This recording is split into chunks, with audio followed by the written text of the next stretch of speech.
తెలియదు అప్పుడు మీరు పిలవకండి ఎందుకు చెప్పలేదు? అసలు ఈ కేసు వెలుగులోకి రాగానే ఫస్ట్ స్పందించాల్సింది ఎవరు? ఈయన స్పందించారు, ఎందుకంటే ఈయన పార్టీ కార్యకర్త కాబట్టి. అది వీళ్ళ పార్టీ కార్యకర్తను అతను అరిచి అడిగిన తర్వాత దానికి నేరస్తులు నేను అట్ట వెనకేసుకొస్తానంటే మరి నువ్వు ఎందుకు అరవచ్చు లేదా వెనకేసుకొచ్చావు?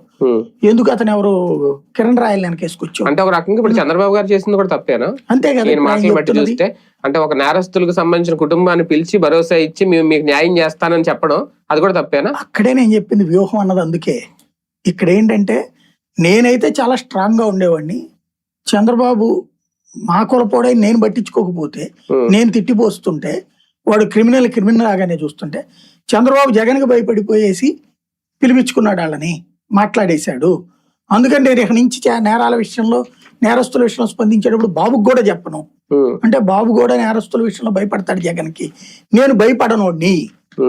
అది అతను ఇవ్వదలుచుకున్న సందేశం, సంకేతం. నేను అట్లాగే తన నాయకుల్ని కూడా ముందు మీరు ప్రతి దాంట్లో రెచ్చిపోండి, తిట్టేయండి అంతే.